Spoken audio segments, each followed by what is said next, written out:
Florida Atlantic University was a 9th seed in the Final Four of the 2023 NCAA Tournament. To get here, they had to win Conference USA, beat Memphis in a thriller in the first round, take down a 16-seed Fairleigh Dickinson in the second round, who did save them from having to play Purdue, beat Tennessee in the Sweet 16, and survive a hot Kansas State team in the Elite Eight. How did they get here? And can they run it back? Remember, don't forget to like and subscribe for the algorithm. You can see the time. Whitberg. Oh, it's a long ways. Draymond Green finds Lucius for the win. He got it. One timeout. They don't take it. Oh, he got it. Oh, he got it. Gets it in. Booker gets it off.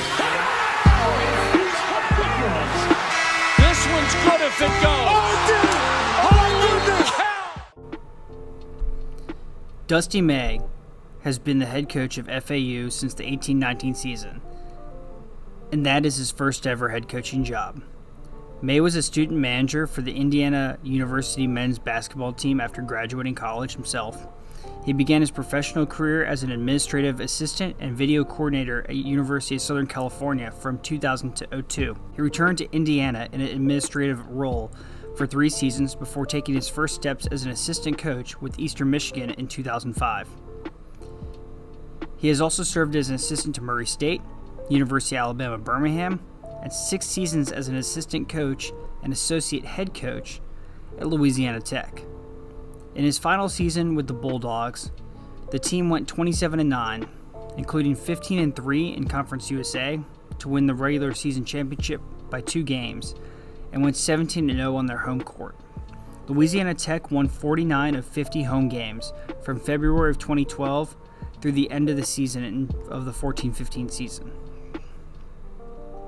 May spent the next 3 years as an assistant coach at Florida, where he helped the Gators compile a 69-37 record, including back-to-back NCAA Tournament appearances. At Florida Atlantic, after a few good years and postseason appearances at the CTI and CBI Invitationals, he broke through with the Owls into the 22-23 season. May led the Owls to their first ever top 25 ranking in school history, climbing as high as 19 in the AP poll and 20 in the USA Today coaches poll. Now, after the NCAA, Dusty signed a 10-year extension, paying him $1.25 million a year. This makes a lot of sense considering the job market for coaches this cycle is not great. If May takes another job before February 29th, 2024, he will owe the university $1.5 million.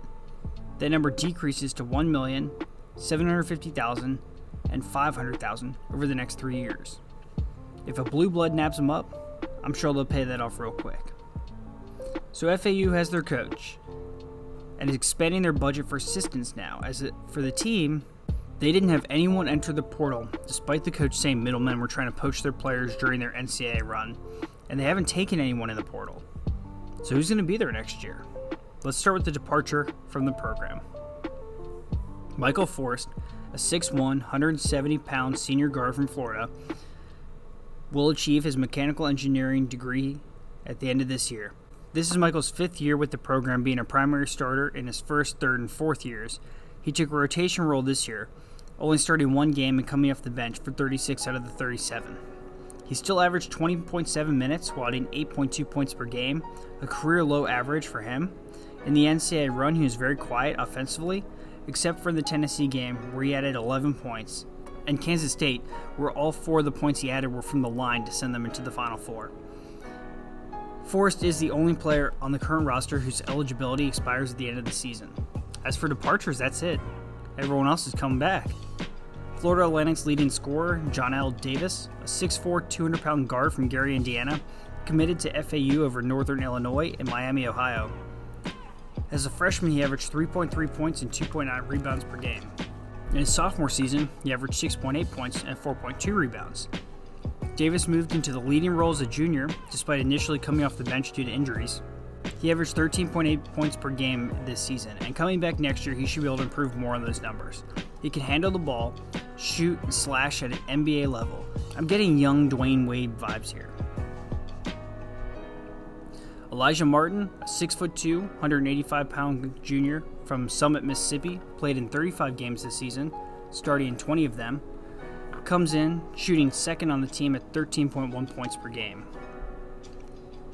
Vlad Golden, a 7'1", 240-pound center from Russia. Vlad played for the Russian U18 and U19 team. He moved to the United States and enrolled at the Putnam Science Academy in Putnam, Connecticut. He was rated a 4-star recruit and committed to play college basketball at Texas Tech. Golden began his college career at Texas Tech. He played in 10 games his freshman season and averaged 1.9 points and 1 rebound.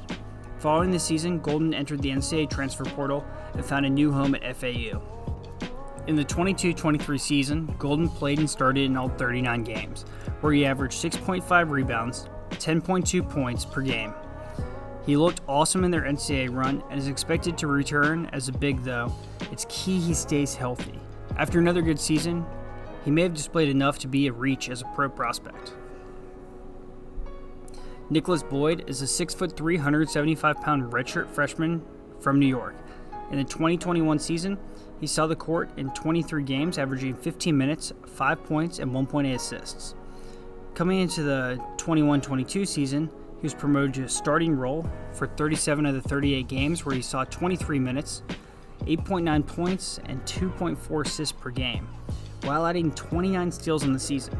In the Sweet 16 and Elite 8, Boyd got to return home to New York, playing in Madison Square Garden in front of more than 50 family, friends, and even former coaches. Against a tough SEC opponent in Tennessee, he got to drop 12 points and add 2 assists in front of his family. While much quieter against Kansas State, he still has a lot of eligibility left.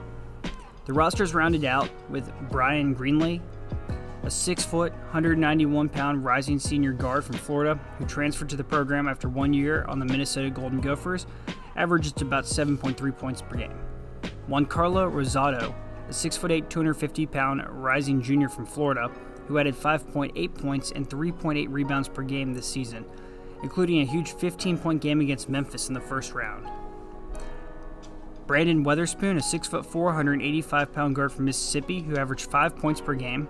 Weatherspoon added 4 points and 7 rebounds in the win against Tennessee and 7 points in the win against Kansas State in the NCAA run. Jalen Gaffney, a 6'3", 185-pound junior guard from New Jersey. Gaffney played in 3 seasons for the UConn Huskies from 19 to 22 before transferring to FAU. Although a bench player for FAU, it would have been cool to see him match up against his old team in the title game. Hopefully he'll get another shot next year in 2024. Finally, FAU had 4 players who saw at least some minutes this season but didn't play during March Madness. Trey Carroll, a 6'7", 227-pound freshman from Florida. Isaiah Gaines, a 6'8", 225-pound sophomore from Florida. Breeden Laurent, a 6'9", 200-pound freshman from Florida. And Alejandro Ralat, a 6', 160-pound sophomore from Puerto Rico. As for additions going into next year, they're adding 1 player this recruitment cycle, Devin Vanderpool, a 6'3", 175-pound guard from New York, who 247 Sports has ranked as a 3-star guard. While Dusty May was able to add transfers from Power 5 programs like Texas Tech, Minnesota, and UConn, the majority of this team come from players who were not 5 or 4-star kids. He found these kids who fit his system, and clearly they bought in, and they're staying in. FAU went 18-2 in conference and 35-4 overall. Besides San Diego State, their only out-of-conference loss was Ole Miss. This is a team that beat Florida at the start of the season, and then on their run took out Memphis, Tennessee, and Kansas State. Dusty May is clearly a great coach who's put together something special. If this team really does hold together, the only men they have to replace are forced, so they can do that with one of the younger guys stepping up.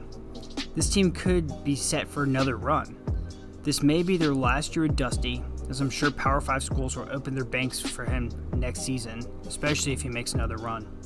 The ESPN Way Too Early Top 25 has FAU at the number 7 team in the nation to open next season. We'll see who they schedule out of conference, see if they truly can make another run at this.